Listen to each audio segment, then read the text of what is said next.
മദ്രസ അധ്യാപകൻ കുട്ടിയെ തല്ലിയതും കുട്ടിയുടെ രക്ഷകർത്താക്കൾ വന്ന് മദ്രസ അധ്യാപകനെ തല്ലിയതും അതിനെയൊക്കെ നമ്മൾ ഒരുപാട് കണ്ടു. പക്ഷേ ആ തല്ലിയതിനെ ഞാൻ അനുകൂലിക്കുന്നില്ല കേട്ടോ. അതായത് മദ്രസ അധ്യാപകനെ കയറി തല്ലിയതിനെ ഞാൻ അനുകൂലിക്കുന്നില്ല. കാരണം കായികമായിട്ടല്ല നേരിടുന്നത്. അവരെന്താ ചെയ്യേണ്ടത്? പോലീസ് സ്റ്റേഷനിൽ പോയി പരാതി കൊടുക്കുക, എന്നിട്ട് അതിനെ നിയമപരമായിട്ട് അതിനെ നേരിടുകയാണ്. അല്ലാതെ ഒരാളെ കായികമായിട്ട് മുറിവേൽപ്പിക്കുന്നതിനോട് യാതൊരു യോജിപ്പുമില്ല എന്ന് പറഞ്ഞ് തന്നെ വീഡിയോ നമുക്ക് തുടങ്ങാം. പക്ഷെ ഇപ്പൊ പറയാൻ വന്നതല്ല, ഈ അധ്യാപകനെ തല്ലിയ കാര്യം മാത്രം എടുത്തു വെച്ചിട്ട് കൊച്ചിനെ കുറിച്ച് ആരും മിണ്ടുന്നില്ല. കൊച്ചിനെ തല്ല് കിട്ടിയതിനെ കുറിച്ച് അത് മോശമാണെന്നോ ആരും ഒന്നും പറയുന്നില്ല. അതിനെ ന്യായീകരിച്ച് മെഴുകാനും എന്നാൽ അധ്യാപകനെ തല്ലിയത് മാത്രം ഭയങ്കര കുറ്റമായി കണ്ട് അധ്യാപകനെ വെള്ളപൂശാനും നടക്കുന്ന ചിലവന്മാരുടെ വീഡിയോ കണ്ട് അതിൽ 1-2 വീഡിയോസ് ഒന്ന് നോക്കാൻ വേണ്ടിയാണ് നമ്മൾ ഇന്ന് വന്നത്. നമുക്കൊന്ന് നോക്കാം. വാട്സപ്പ് തുറന്നു മുതൽ ആയിരക്കണക്കിന് മെസ്സേജുകൾ വന്നിരിക്കുന്നത്. കാസർഗോഡ് ഭാഗത്ത് ഇവിടെ ഒരു ഉസ്താദിനെ കുട്ടിയുടെ രക്ഷകർത്താവ് അടിച്ചു എന്ന വിഷയവുമായി ബന്ധപ്പെട്ടാണ്. എന്റെ പ്രിയപ്പെട്ട സ്നേഹനിധികളായ മദ്രസ മുഅല്ലിമീങ്ങളോട് എനിക്ക് പറയാനുള്ളത്, നിങ്ങളുടെ മുമ്പിൽ ഇരിക്കുന്ന കുട്ടികൾ ഭാവിയിൽ അവരുടെ രക്ഷകർത്താക്കളെ തല്ലാതിരിക്കാൻ വേണ്ടി നിങ്ങൾ കൊടുക്കുന്ന ശിക്ഷണത്തിന്റെ ഭാഗമായി നിങ്ങൾ അവരെന്ന് വാക്കുകൊണ്ടോ അല്ലെങ്കിൽ നിങ്ങളുടെ പ്രവൃത്തി കൊണ്ടോ അവർക്കൊരു ചെറുവേദന ഉണ്ടായാൽ ഭാവിയിൽ വരാൻ പോകുന്നത് നിങ്ങളുടെ ഭാര്യ നിങ്ങളെ കാണാൻ വേണ്ടി ജയിലിൽ വരും. നിങ്ങളുടെ പാവപ്പെട്ട മക്കൾ നിങ്ങളെ കാണാൻ വേണ്ടി ജയിലിൽ വരേണ്ട അവസ്ഥ വരും. എന്താ നിങ്ങൾ ചെയ്ത തെറ്റ്? നിങ്ങളുടെ മുമ്പിൽ ഇരിക്കുന്ന കുട്ടി ആരാണ്ട കുട്ടിയാണെന്ന് വിചാരിച്ചായിരുന്നെങ്കിൽ പ്രശ്നമില്ലായിരുന്നു. പറഞ്ഞത് സ്വന്തം കുട്ടിയാണെന്ന് വിചാരിച്ചുകൊണ്ട് സ്വന്തം മക്കളോട് നടത്തുന്ന ശിക്ഷണം പോലെ ശിക്ഷണം നടത്തിയതിന്റെ പേരിൽ നിങ്ങൾ അകത്തു പോകേണ്ടി വരികയാണ്. പിറ്റേ ദിവസത്തെ വാർത്ത തല്ലിയെന്നുള്ളതല്ല, പീഡനം, അടിയും പീഡനമാണ്. കൊള്ളാം അല്ലെ? എന്തൊരു ന്യായീകരണമാണ്. അതായത് തല്ലു കൊടുക്കുന്ന കുട്ടി ആണെങ്കിൽ അച്ഛനും അമ്മയും ഭാവിയിൽ തല്ലാതിരിക്കാൻ വേണ്ടിയാണ് തല്ലുന്നത്. ഞങ്ങൾ കേട്ടോ, സോറി അറബി മൂളി ചെയ്തിട്ടില്ല അല്ലേ? ഒരു മിനിറ്റ്. ഇപ്പൊ കറക്റ്റേ. കാരണം ഞങ്ങൾക്കത് നിർബന്ധം. അൻസാരി പറയുന്നത് കൊച്ചിനെ തല്ലുന്നത് അവൻ ഭാവിയിൽ അവന്റെ അപ്പനെയും അമ്മയും തല്ലാതിരിക്കാൻ വേണ്ടിയാണ്. അപ്പൊ എനിക്ക് ചോദിക്കാനുള്ളത്, ഇതേപോലെ തല്ലുകൊണ്ടിട്ടായിരിക്കുമല്ലോ ഈ ഉസ്താദും മറ്റുള്ള ഉസ്താദുമാരും ആ കൊച്ചിനെ തല്ലിയ ഉസ്താദും എല്ലാം വളർന്നു വന്നിട്ടുള്ളത്. അപ്പോൾ ഈ മദ്രസ ഉസ്താദുമാരൊക്കെ ഈ കുട്ടികളെ പീഡിപ്പിക്കുന്നത് എന്തുകൊണ്ടായിരിക്കും? അവർ തല്ലുകൊണ്ട് വളരാത്ത ഉസ്താദുമാരായതുകൊണ്ടാണ്? അല്ല, അറിയാഞ്ഞിട്ട് ചോദിക്കും കേട്ടോ. പിന്നെ പറയുന്നത് കുട്ടിയെ തല്ലിയാൽ നിങ്ങൾ അനുഭവിക്കാൻ പോകുന്നത് ജയിലും ഇതുമൊക്കെ ആയിരിക്കും. Of course. കാരണം നമ്മുടെ പഴയ കാലമല്ല ഇപ്പോൾ ഉള്ളത്. ഇന്നത്തെ കാലത്ത് ഹ്യൂമൻ റൈറ്റ്സിന് ഒരുപാട് പ്രാധാന്യം കൊടുത്തു തുടങ്ങിയിട്ടുണ്ട് നമ്മൾ. അപ്പോൾ അത് നമ്മുടെ രാജ്യം മുന്നേറുന്നതിന്റെയും നമ്മുടെ സാംസ്കാരികമായിട്ടുള്ള കാര്യങ്ങൾ മുന്നേറുന്നതിന്റെയും ഒരു തിരിച്ചറിവാണത്. അപ്പോൾ ആ കുട്ടിക്ക് ഒരു തല്ല് കിട്ടിയാൽ ആ കുട്ടിയെ തല്ലി പഠിപ്പിക്കേണ്ട കാര്യമില്ല എന്നുള്ള ഒരു തിരിച്ചറിവ് ഇന്ന് ഉണ്ടായി തുടങ്ങുന്നുണ്ട്. പക്ഷെ ഇന്നത്തെ കാലത്തും ഇതുപോലുള്ള ആളുകൾ ഇതുപോലുള്ള സാധനങ്ങൾ വന്ന് പറയുന്നത് കുട്ടിയെ തല്ലി പഠിപ്പിക്കണം, എന്നാലേ അവൻ നേരെയാവത്തുള്ളൂ. ഇവർ തല്ലി പഠിപ്പിച്ച് നേരെയായ എത്ര കുട്ടികളുണ്ട്? നിങ്ങൾ സ്വന്തം കുട്ടികളോടോ അല്ലെങ്കിൽ വേണ്ട, എന്തിനാ സ്വന്തം, നമ്മുടെ തലമുറ നോക്ക്. നമ്മളെയൊക്കെ തല്ലി വളർത്തിയ അധ്യാപകരോട് നമുക്ക് ഒരു ഇഞ്ച് സ്നേഹമുണ്ടോ? എൻ്റെ കാര്യം പറയുകയാണെങ്കിൽ, ഞാൻ സ്കൂളിൽ പഠിച്ചിരുന്ന കാലത്ത് എനിക്ക് ഒരു കെമിസ്ട്രി പഠിപ്പിക്കുന്ന ഒരു അധ്യാപകൻ ഉണ്ടായിരുന്നു, രാജശേഖരൻ എന്ന് പറയും. പേരെടുത്ത് തന്നെ പറയും. രാജശേഖരൻ എന്ന് പറയുന്ന ഒരു കെമിസ്ട്രി അധ്യാപകൻ ഉണ്ടായിരുന്നു. 10ാം ക്ലാസ് വരെയുള്ള കാര്യം പറയും. പുള്ളിയുടെ ക്ലാസ്സിൽ നമുക്ക് കണ്ണ് ചിമ്മാൻ പോലും, അതായത് നമ്മുടെ കണ്ണിൽ ഒരു ക്ഷീണം പോലും പാടില്ല. ഇപ്പോൾ ഇത് കേൾക്കുന്ന എൻ്റെ കൂട്ടുകാർക്ക് ഇത് പറഞ്ഞാൽ റിലേറ്റ് ചെയ്യാൻ പറ്റും. പുള്ളിയുടെ ക്ലാസ് ആണെന്ന് പറയുമ്പോൾ ആൾക്കാർക്ക് അല്ലെങ്കിൽ അവിടെ ഇരിക്കുന്ന കുട്ടികൾക്ക് സന്തോഷമല്ല ഉള്ളത്, ടെൻഷനാണ്, പേടിയാണ്. പുള്ളി ഒരു ദിവസം ലീവ് എടുത്താൽ ഞങ്ങൾ ഏറ്റവും കൂടുതൽ സന്തോഷിക്കുന്ന ഒരു ദിവസം അതായിരിക്കും. കാരണം ഓരോ ദിവസം ചെന്ന് സ്റ്റാഫ് റൂമിൽ ചെന്ന് നോക്കും, ഇന്ന് പുള്ളി വന്നിട്ടുണ്ടോ ഇല്ലയോ. കാരണം എന്താ, ആർക്കും ഇഷ്ടമല്ല. പിന്നെ പഠിപ്പിസ്റ്റുകളുണ്ട് കേട്ടോ. ഞങ്ങളുടെ ക്ലാസ്സിൽ കുറെ പഠിപ്പിസ്റ്റുകളുണ്ടായിരുന്നു. അവർക്കൊക്കെ ചിലപ്പോൾ താല്പര്യമില്ല. പക്ഷേ ബാക്കി ഭൂരിഭാഗം കുട്ടികളും പേടിച്ചാണ് ആ കെമിസ്ട്രി ക്ലാസ്സിൽ ഇരുന്നിട്ടുള്ളത്. നമുക്ക് ക്ഷീണം കാരണം നമ്മുടെ കണ്ണൊന്നും ചിമ്മാൻ പറ്റത്തില്ല. നമ്മൾ ഉറക്കം തൂങ്ങിയാൽ പുള്ളി പറയും, ഇങ്ങനെ പോയി ചോക്ക് എടുത്തിട്ട് വന്നിങ്ങനെ കെമിസ്ട്രി എന്നെഴുതി തിരിയുന്നത് മുതൽ ആൾക്കാർക്ക് ടെൻഷൻ തുടങ്ങും. നമ്മളുടെ കണ്ണ് ചിമ്മുകയോ നമുക്കൊന്ന് ഉറക്കം ക്ഷീണം വരും. കാരണം പുള്ളിയുടെ ക്ലാസ് കൂടുതലും വരാറുള്ളത് ഉച്ചയ്ക്ക് ശേഷമാണ്. ഉച്ചയ്ക്ക് മുമ്പ് കുറവാണ് വന്നിട്ടുള്ളത്. അതുകൊണ്ട് തന്നെ ആഹാരം കഴിച്ചിട്ടിരിക്കുന്ന കുട്ടികൾക്ക് ക്ഷീണം സ്വാഭാവികമായിട്ടുണ്ടാവും. അല്ലെങ്കിൽ ഒരു തളർച്ച പോലെ ഉണ്ടാവും, വെയിൽ, ഇതെല്ലാം കാരണം ചിലപ്പോൾ ഒരു ഉറക്കപ്പിച്ചായിട്ടുള്ള ഒരു ഇത് കാണും. അപ്പോൾ പുള്ളി കണ്ടു കഴിഞ്ഞാൽ അപ്പം പുറത്ത് പോയി മുഖം കഴുകിയിട്ട് വരാൻ പറയും. പക്ഷേ മുഖം കഴുകിയിട്ട് വന്നിട്ട് കാര്യമില്ല. മുഖം കഴുകി അകത്തോട്ട് കയറുമ്പോൾ ഒരു അടിയും കൂടെ കിട്ടും. അതെന്ന് പറഞ്ഞാൽ ഒറ്റനടിയാണ്.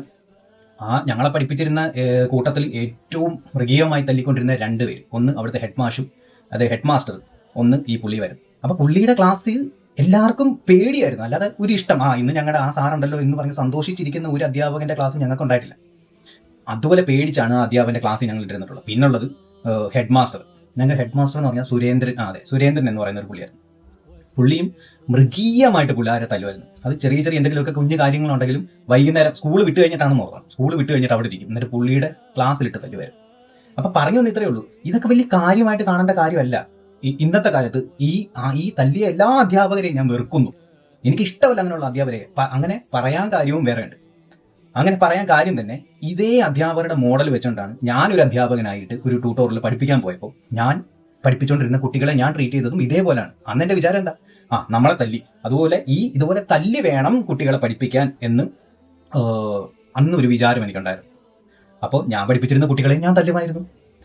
അപ്പോൾ ആ ഒരു മോഡലാണ് ഞാൻ അഡാപ്റ്റ് ചെയ്തത്. അപ്പം എൻ്റെ വിചാരം എന്താ, ശരി, ഇങ്ങനെയാണ് കുട്ടികളെ പഠിപ്പിക്കുന്നത്, എന്നാലേ പഠിപ്പിക്കൽ എന്ന ഒരു പ്രക്രിയ പൂർണ്ണമാവത്തുള്ളൂ എന്ന് പറയുന്നത് ആ ഒരു മോഡൽ ഞാനും എടുത്തു.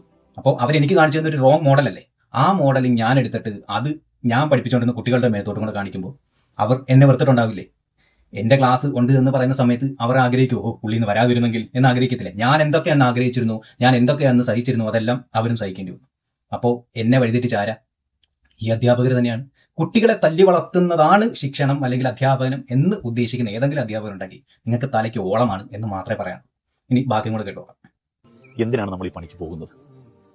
നമ്മുടെ മുഅല്ലിം ട്രെയിനിങ് കോഴ്സിലൊക്കെ നമ്മൾ പഠിപ്പിച്ചു തരുന്ന ഒരു കാര്യമുണ്ടല്ലോ, വടി ക്ലാസ്സിലേക്ക് കൊണ്ടുപോകാൻ പാടില്ല എന്നുള്ളത്. നമ്മുടെ കഴിഞ്ഞ ഭൂതകാലത്ത് എന്തായിരുന്നു? മദ്രസ മാത്രമല്ല, നമ്മുടെ സ്കൂളിലൊക്കെ എന്തായിരുന്നു? എന്തൊരടി! അധ്യാപകർ എന്തൊരടിയായിരുന്നു! ചൂരൽ കൊണ്ട് ശരീരം മുഴുവനും തലങ്ങും വിലങ്ങും ഒക്കെ അടിച്ച ഒരു കാലഘട്ടം, ഒരു ഭൂതകാലം നമുക്ക് കഴിഞ്ഞുപോയി. അതൊക്കെ കൊണ്ടായിരിക്കാം നമ്മൾ ഇന്നൊക്കെ ഈ കാണുന്ന രൂപത്തിൽ ആർക്കും ദ്രോഹമില്ലാതെ ചെയ്യാവുന്ന നന്മയൊക്കെ ചെയ്ത് സമൂഹത്തിൽ ഒരു നല്ല വ്യക്തിത്വമായി നമ്മളൊക്കെ ഇന്ന് ജീവിച്ചു പോകുന്നത് നമ്മുടെ ടീച്ചേഴ്സ്, നമ്മുടെ അധ്യാപകർ നമ്മൾ അത്ര ശിക്ഷണം നടത്തിയതുകൊണ്ടാണ്. അതുപോലെ അല്ലെ, അതായത് തല്ലി വളർത്തിയത് കൊണ്ടാണ് ഇതുപോലൊക്കെ ആൾക്കാർ നല്ല വ്യക്തിയായിട്ട് നന്മയൊക്കെ ചെയ്ത് ജീവിക്കുന്നത്. അപ്പൊ ഈ നന്മ ചെയ്യുന്നവരെല്ലാവരും അടി കിട്ടി വളർന്നവരാണോ? അപ്പോൾ ബാക്കിയുള്ളവരൊന്നും ഈ നന്മ ചെയ്യുന്നവരാരും അടി കിട്ടാതെ വളർന്ന കുട്ടികൾ അപ്പൊ നന്മ ചെയ്യില്ല എന്നാണോ ഉസ്തു പറയുന്നത്? നമുക്കൊക്കെ അറിയാം എന്ന് പറഞ്ഞ് പുള്ളി പറഞ്ഞൊരു കാര്യം വന്നപ്പോൾ എനിക്കൊരു കാര്യം ഓർമ്മ വന്നേ. അന്ന് തലങ്ങും വിലങ്ങും അടിച്ച് പൊട്ടിക്കുമായിരുന്നു.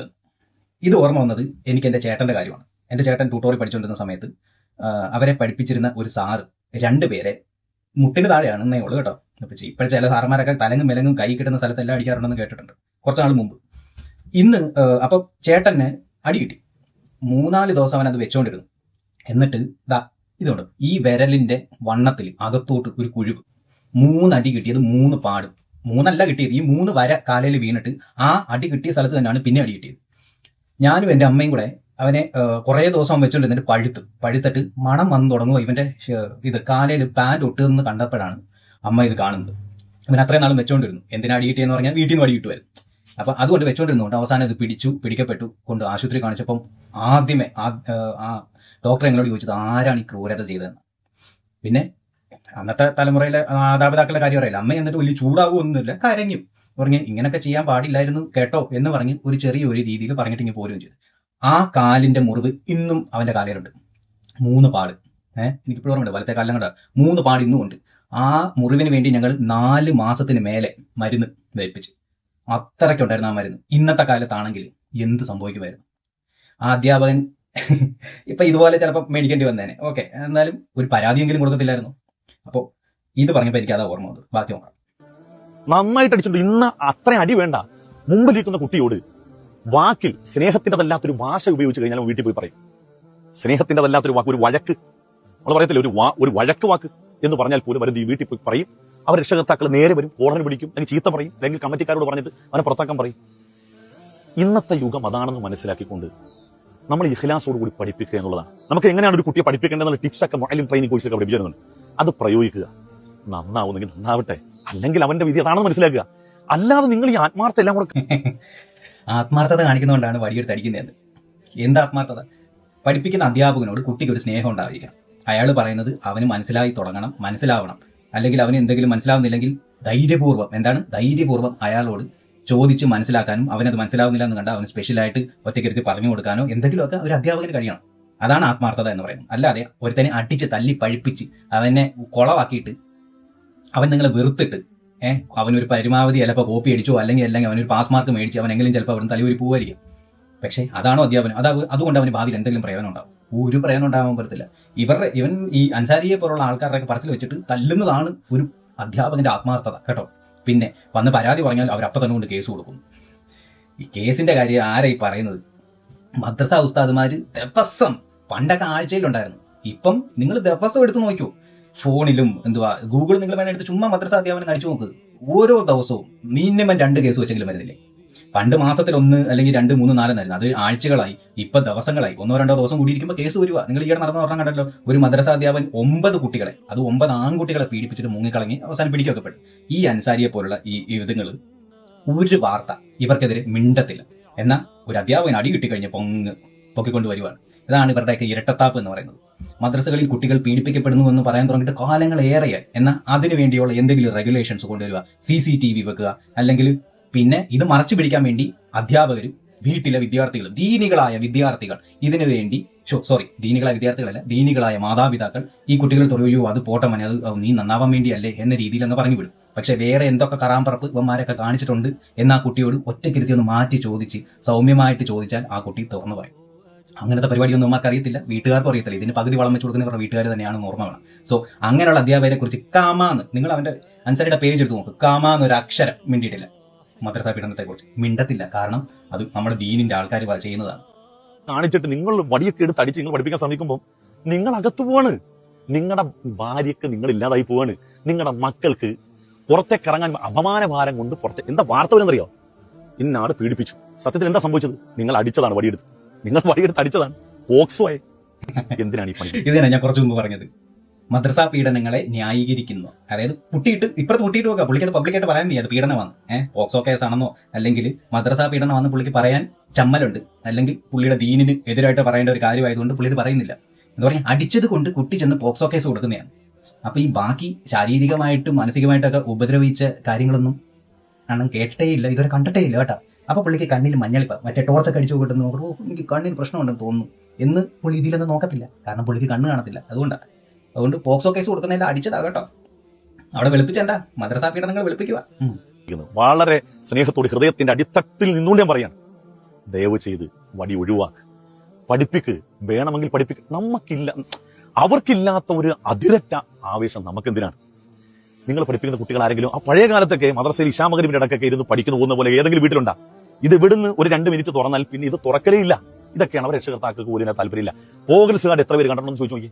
പ്രോഗ്രസ് കാർഡില്ലേ മദ്രസയിൽ നിന്ന്? പ്രോഗ്രസ് കാർഡ്, ആ പ്രോഗ്രസ് കാർഡിൽ അവര് ഒപ്പിട്ട് വിടണമല്ലോ. ഈ പ്രോഗ്രസ് കാർഡിൽ 50 കിട്ടിയ എന്തിനാണെന്നറിയോ? മാതാവിന്റെ ഡാഷിലാണ് ദൈവത്തിന്റെ ഡാഷ് എന്ന് പറഞ്ഞാൽ ഉമ്മയുടെ പൊരുത്തത്തിലാണ്, അല്ലെങ്കിൽ മാതാപിതാക്കളുടെ പൊരുത്തത്തിലാണ് ദൈവത്തിന്റെ പൊരുത്തം. എത്ര മനോഹരമായ ഉത്തരമാണ് അവർ എഴുതിയത്. ആ പ്രോഗ്രസ് കാർഡ് പോലും ഈ രക്ഷകർത്താക്കൾ കാണാനില്ല. അവന്റെ ഉയർന്ന ധാർമ്മിക ബോധം, വിജ്ഞാനം, അതിന്റെ പ്രതിഫലനം, റിസൾട്ടാണ് അവൻ എഴുതിയത്. മാതാവിന്റെ കാലിന്റെ ഡാഷ് അടിയിലാണ് സ്വർഗം. ഈ ഉത്തരം എഴുതിയ പ്രോഗ്രസ് കാർഡ് അവർ കണ്ടിട്ടില്ല. പിന്നെ അവരെന്തേ കണ്ടിട്ടുള്ളൂ? ഒരു വസ്തുവിന്റെ ഏറ്റവും ചെറിയ ഘടകമാണ് തന്മാത്ര എന്നവൻ പഠിച്ചിട്ടുണ്ട്. അവൻ എന്തില്ല? മാതാവിന്റെ കാലിന്റെ ചൂട്ടിലാണ് സ്വർഗം എന്ന് പഠിപ്പിക്കുന്ന ആ പ്രോഗ്രസ് കാർഡ് ഒപ്പിടാൻ തന്റെ മാതാപിതാക്കൾ കഴിഞ്ഞിട്ടില്ല എന്നുള്ളതാണ്. അവിടെയും വെളുപ്പിക്കൽ, അതായത് വെളുപ്പിക്കൽ മാത്രമല്ല, അവിടെ ഓപ്പോസിറ്റ് ഇട്ട് ഒരു കുത്തൽ. അതായത് സയൻസ് പഠിക്കുന്നുണ്ട്, പക്ഷെ അവൻ മതം പഠിക്കുന്നില്ല. മതം പഠിച്ചാലേ അവൻ നല്ലൊരു ജീവിയായി വളരത്തുള്ളൂ എന്ന് പറയാതെ പറഞ്ഞു വെക്കുകയാണ്. അത് അൻസാരിയുടെ അത് പൊതുവായിട്ടുള്ള സ്വഭാവം നമുക്ക് മാറ്റാൻ കഴിയത്തില്ല. കാരണം അൻസാരി സ്ഥിരം ചെയ്യുന്ന നമ്പർ പുള്ളി ഇവിടെ ഇറക്കുന്നതേ ഉള്ളൂ. അതായത് ഒരു തെറ്റിനെ മറ്റൊരു തെറ്റ് കൊണ്ട് ന്യായീകരിക്കുക. ഇപ്പം നിങ്ങൾ അൻസാരി സ്ഥിരം ചെയ്യുന്ന എന്താ? ഇപ്പം ഏതെങ്കിലും ഒരാൾ ഒരു വീഡിയോ ചെയ്യുന്ന തൊട്ടോ ഏതെങ്കിലും ഇസ്ലാമികമായിട്ടുള്ള ഒരു വിമർശന വീഡിയോ ചെയ്യുമ്പോൾ അൻസാരി വന്ന് ചെയ്യുന്ന എന്താ അറിയും? കുത്തും. എന്നിട്ട് തൊട്ടപ്പുറത്ത് BJP-കാരൻ പറഞ്ഞതോ അല്ലെങ്കിൽ ഏതെങ്കിലും ക്രിസ്ത്യാനികളുടെ ആൾ ചെയ്തതോ ആയ പറഞ്ഞതും ചെയ്തതോ ആയ ഏതെങ്കിലും ഒരു വീഡിയോ എടുത്തിട്ട് കാണിക്കും. അണ്ണാ എന്നിട്ട് അത് കാണുന്നില്ല അണ്ണൻ ഇതൊന്നും കാണാൻ കണ്ടില്ല അണ്ണ. അപ്പൊ ഇത് ശരിയാണ്, ആദ്യം ഇത് ശരിയല്ല എന്ന് പുള്ളി പറയണ്ടേ? അത് പറയത്തില്ല. അത് കാണുന്നു, നിങ്ങൾക്ക് ഇത് കാണാൻ പറ്റാത്തത് എന്ന് പറയുന്ന ടെക്നിക്കാണ് അൻസാരി സ്ഥിരം പുള്ളിയുടെ സകല വീഡിയോസിലും ഉപയോഗിക്കുന്നത്. സകല വീഡിയോസ് എന്ന് പറഞ്ഞാൽ ഇതുമായിട്ട് ബന്ധപ്പെട്ട് പറയുന്ന വീഡിയോസ്, വേറെ കുറെ വീഡിയോസ് അല്ലാത്തതൊക്കെ പുള്ളി ചെയ്യുന്നു. അതൊക്കെ അംഗീകരിക്കുന്നു. ജീവകാരുണ്യ പ്രവർത്തനങ്ങളൊക്കെ ചെയ്യുന്നു, എല്ലാം അംഗീകരിക്കുന്നു. വളരെ നല്ല കാര്യം. പക്ഷെ അതൊക്കെ ചെയ്യുന്നത് ഞാൻ മതവിശ്വാസി ആയതുകൊണ്ട് ആണ് എന്നാണ് ഞാൻ പറയുന്നതെങ്കിൽ അതിനെ അംഗീകരിക്കുന്നുമില്ല. അപ്പോൾ കാര്യങ്ങൾ ഏകദേശം മനസ്സിലായെന്ന് കരുതുന്നു. സയൻസ് പഠിക്കുന്നുണ്ട്, പക്ഷേ മതം പഠിക്കുന്നില്ല. മതം പഠിക്കാത്തവരെല്ലാം മോശക്കാരാണ്. അല്ലെങ്കിൽ മതവിശ്വാസി അല്ലെങ്കിൽ നീ ഒരു നാസ്തികനാണെന്നുണ്ടെങ്കിൽ നീ ഭയങ്കര മോശമാണ്. കാരണം നിന്റെ മാതാവിനെ നീ സ്നേഹിക്കുന്നില്ല. പിന്നെ എൻ്റെ വീട്ടിലൊക്കെ ഇവൻ വന്നാണ് ഈ ചെലവിന് കൊടുക്കുന്നത് ആണോ?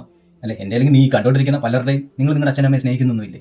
അപ്പോൾ നിങ്ങൾ അവിശ്വാസി ആയതുകൊണ്ട് നിങ്ങൾ സ്നേഹിക്കാതിരിക്കുന്നുണ്ടോ? അണ്ണൻ പത്രം വായിക്കാറില്ലെന്ന് തോന്നുന്നു. പോട്ടെ, പുള്ളിയുടെ സ്ഥിരം സ്വഭാവം വല്ലാത്ത ആദ്യം.